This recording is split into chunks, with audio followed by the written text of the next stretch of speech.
Hello friends, welcome to our Sayali fashion designer channel आणि मी आहे सायली. तर तुम्हा सगळ्यांचं आपल्या आजच्या नवीन अशा छानशा व्हिडिओमध्ये मी मनापासून खूप खूप स्वागत करते. तर कसे आहात तुम्ही? नक्कीच मस्त आणि मजेत असणार आहात. आणि आज मी तुमच्यासोबत खूप छान अशी ब्लाउज डिझाईन शेअर करणार आहे.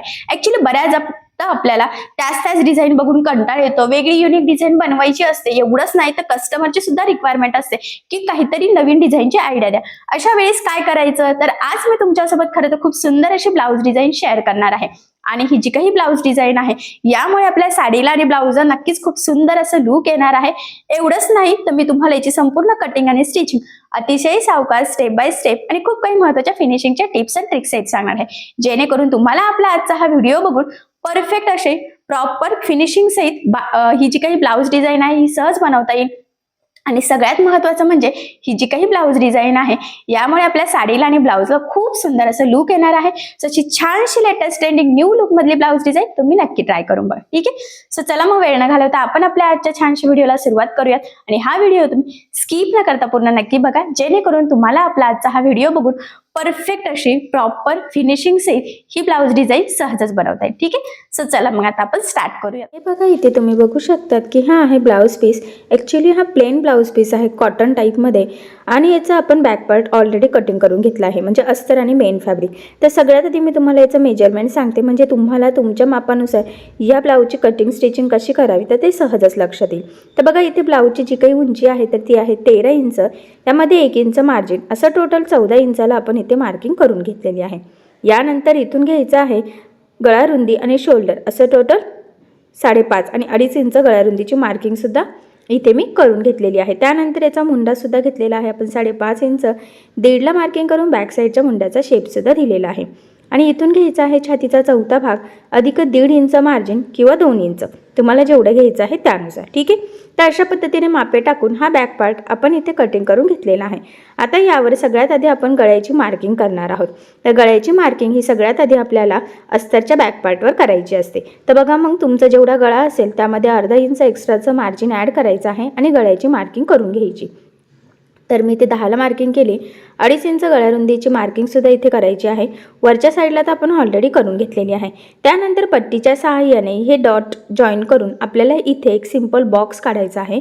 आणि ही आपली बेसिक स्टेप आहे. तुमचा गळा कुठलाही असो, सगळ्यात आधी आपल्याला या पद्धतीने हा बॉक्स ड्रॉ करावाच लागतो. आता हे ड्रॉ केल्यानंतर आपल्याला इथे गळ्याचा जो काही शेप आहे तर तो मार्क करून घ्यायचा आहे. तर बघा, मग मी इथून ह्या पद्धतीने पान गळ्याचा आकार आता इथे ड्रॉ करत आहे. तुम्हाला किती डीप घ्यायचा आहे तर ते तुमच्यावर डिपेंड आहे, पण मी जास्त काही डीप घेतलेला नाही आहे, कारण की खूप डीप घेतला तर बऱ्याचदा शोल्डर वगैरे उतरण्याचे चान्सेस असतात. बट इथे व्यवस्थित मी जो काही आपला बेसिक गळ्याचा आकार असतो तर तो इथे दिलेला आहे.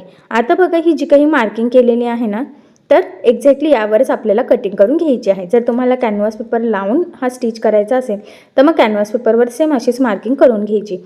आता इथे आपण कॅनव्हास पेपर न यूज करताच पानगळ्यावर खूप सुंदर अशी ब्लाउज डिझाईन बनवणार आहोत.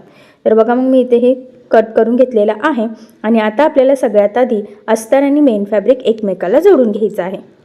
आता हे जोडण्यासाठी इथे आपल्याला सगळ्यात आधी जो काही आपला ब्लाऊजचा बॅक पार्ट आहे तर तो सरळ ठेवायचा आहे आणि त्यावर आपण कटिंग केलेला जो काही अस्तरचा बॅक पार्ट आहे तर तो ठेवून घ्यायचा. त्यानंतर सेंटरला एक पिन लावायची आहे आणि दोन्ही शोल्डरला सुद्धा एक एक लावायचे आहेत. तर त्या लावताना अशा पद्धतीने लावायचं आहे की त्याचे गळारुंदी स्प्रेड व्हायला नको. तर ते एकदा टेपने चेक करायचं की बरोबर आहे की नाही, कारण गळारुंदी जर काही ते स्प्रेड झाली तर लगेचच शोल्डर उतरण्याचे चान्सेस असतात. तर ही व्यवस्थित 5 इंच आहे, म्हणजेच आपलं परफेक्ट असं पिन लावलेली आहे. आता सगळ्यात आधी गळ्याच्या साईडने साधारणतः 1/2 इंच एवढं मार्जिन ठेवत इथे आपल्याला टीप मारून घ्यायची आहे. टीप मारताना मार्जिन कुठेही कमी जास्त पुढे मागे असं होणार नाही याची काळजी घ्यायची आहे, कारण की आता आपण जशी टीप मारणार आहोत तर तसंच त्याचा शेप येणार आहे. जर का आपली थोडी पण टीप पुढे मागे झाली तर गळ्याचा आकार लगेच चेंज होईल. सो तसं होऊ नये त्यासाठी अतिशय सावकाश आणि काळजीपूर्वक आपल्याला इथे गळ्याला एकदम बरोबर एकसारखं म्हणजे 1/2 इंच मार्जिन ठेवून टीप मारायची. आता गळ्याच्या साईडला टीप मारून झालेले आहे आणि यानंतर लगेचच आपण कमरेच्या साईडला सुद्धा टीप मारूयात. तर कमरेच्या साईडला साधारणतः आपल्याला अर्धा इंच एवढं मार्जिन पकडून टीप मारून घ्यायची आहे. आता ह्या स्टेपमुळे काय होतं की गळा आणि कमरेचा पार्ट दोन्हीही आपल्या सोबतच इथे फिनिशिंग सहित रेडी होतं.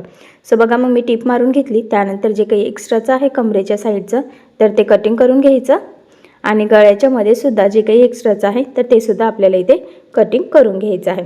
काहीही ठेवायचं नाही, एक्स्ट्रा मार्जिनची गरज नाही आहे.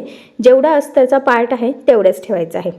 आणि हे कट झाल्यानंतर आपल्याला आता पिना काढून गळ्याला द्यायचे आहे छोटे छोटे कट्स, जेणेकरून ज्यावेळेस आपण हा बॅक पार्ट सरळ करू तर तो प्रॉपर फिनिशिंग सहित फोल्ड व्हावा. त्यासाठी ही स्टेप खूप इम्पॉर्टंट आहे. फक्त कट्स मारताना कुठेही ब्लाऊजला कट जाणार नाही, तर ह्या गोष्टीची आपल्याला इथे काळजी घ्यायची आहे. तर बघा छोटे छोटे कट्स मारून झालेले आहे आणि फायनली आता ह्या पद्धतीने आपल्याला हा बॅक पार्ट इथे व्यवस्थित सरळ करून घ्यायचा आहे. आता सरळ केल्यानंतर सुद्धा त्याचे कानेकोपरे व्यवस्थित आपल्याला बाहेर काढायचे आहे बघा. आणि आता सगळ्यात आधी गळ्याला द्यायची आहे आपल्याला दाबटीप. आणि सगळ्यात महत्त्वाचं म्हणजे दाबटीप देताना आपल्याला काळजी घ्यायची आहे की जो काही आपला अस्तरचा आतला कपडा आहे तर तो वरती दिसणार नाही, जेणेकरून आपली गळ्याची फिनिशिंग बिघडायला नको. तर फिनिशिंगसाठी सुद्धा ही खूपच महत्त्वाची टीप आहे, तर ही तुम्ही आवर्जून फॉलो करायची आहे. तर बघा मी अतिशय सावकाश काळजीपूर्वक एकदम थोडं थोडं पकडत इथे दाबटीप देऊन घेत आहे.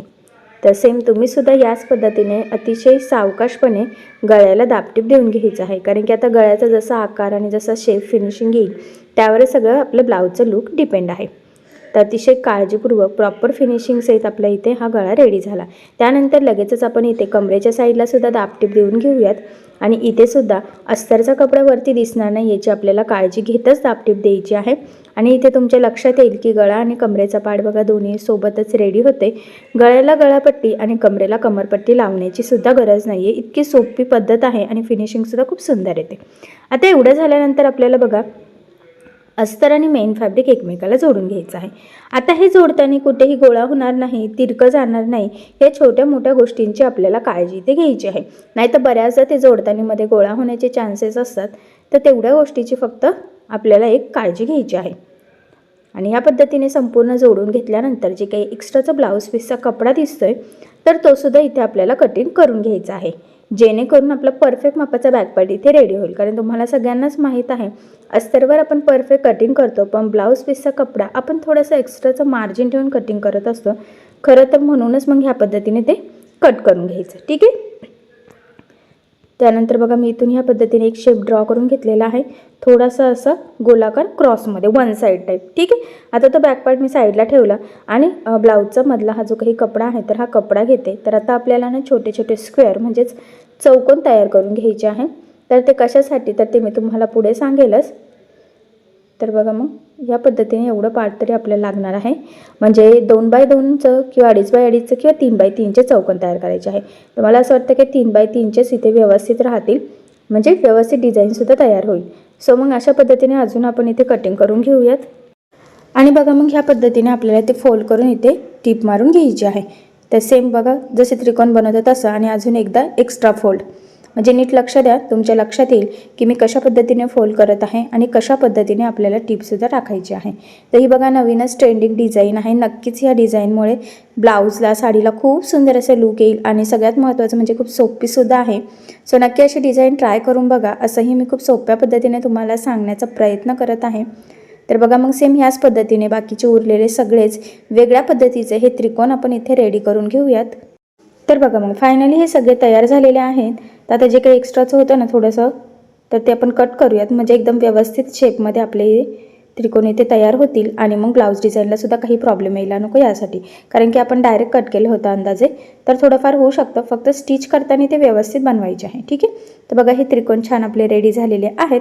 आता ते आपल्याला इथे ब्लाऊजला लावून घ्यायचे आहे. तर बघा ते इथून लावायला सुरुवात करायची आहे अशा पद्धतीने, म्हणजे वरच्या साईडने सरळ दिसलं पाहिजे आणि क्रॉसमध्ये खाली येईल. बघा नीट लक्ष द्या. थोडंसं मी मार्जिन सोडलं आहे 1/2 इंचाचं, तुम्ही अर्धा इंच 1 इंच पण सोडू शकतात. ॲक्च्युली ते तुमच्यावर डिपेंड आहे. ठीक आहे.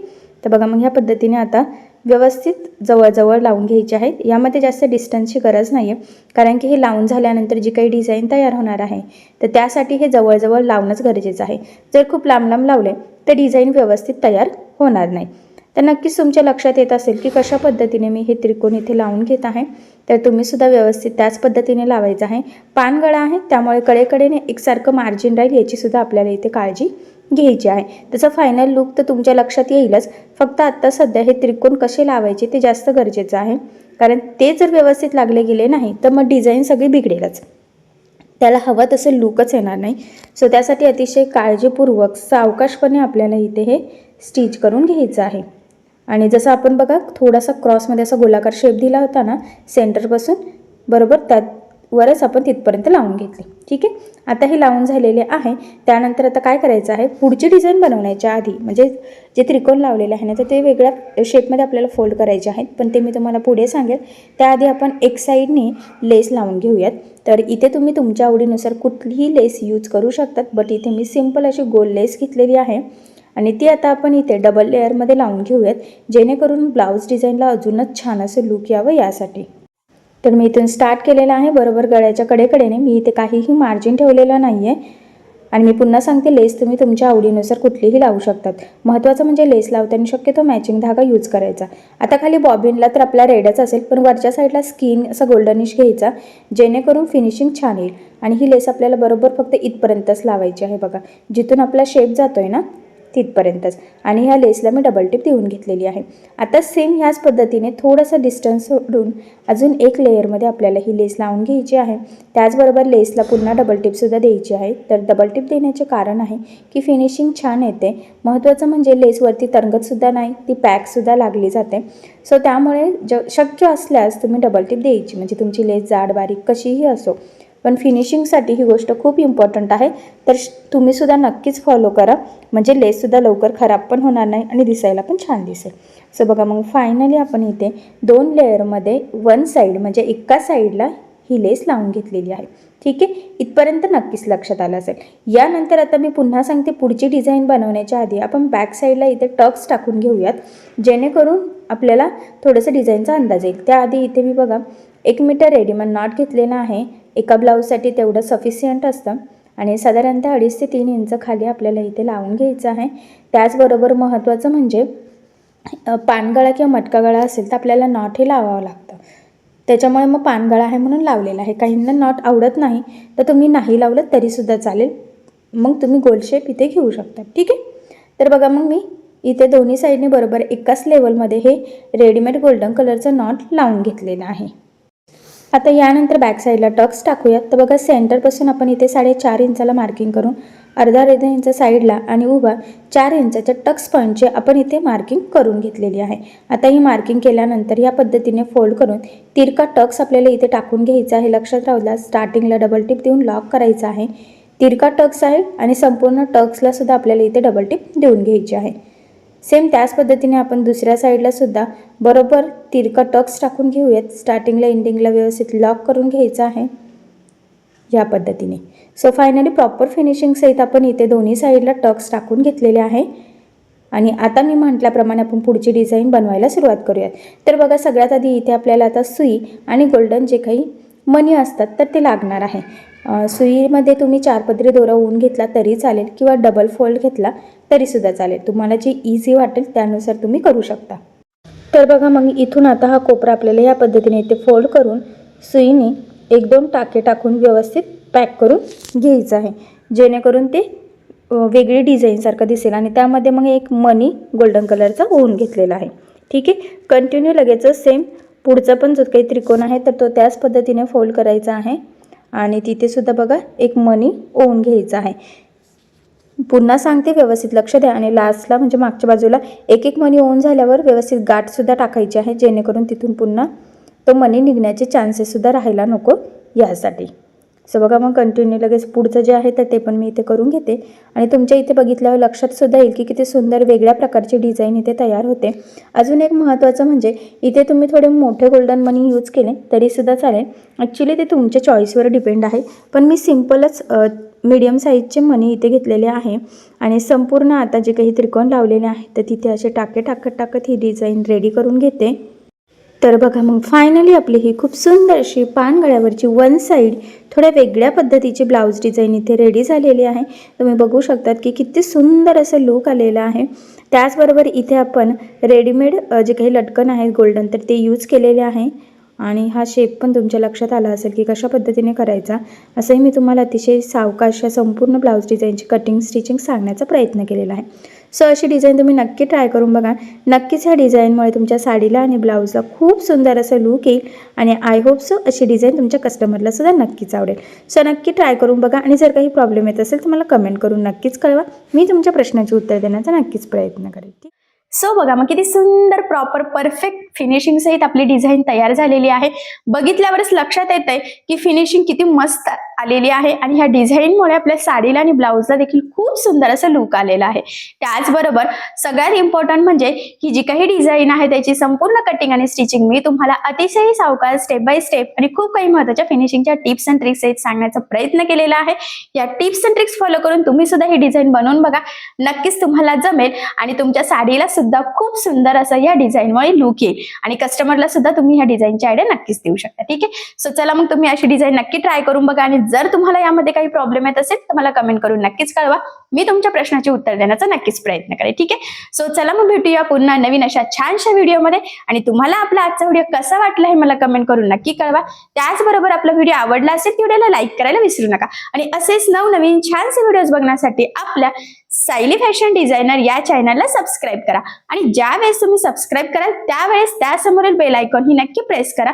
त्यामुळे काय होईल, जेव्हा मी नवीन व्हिडिओज टाकेल त्याचं नोटिफिकेशन तुम्हाला तुमच्या मोबाईलवर येईल. ठीक आहे. सो चला मग भेटूया पुन्हा नवीन अशा छानशा व्हिडिओमध्ये. तोपर्यंत टेक केअर, काळजी घ्या आणि आपला आजचा व्हिडिओ शेवटपर्यंत पूर्ण बघितल्याबद्दल thank you so much. Bye bye.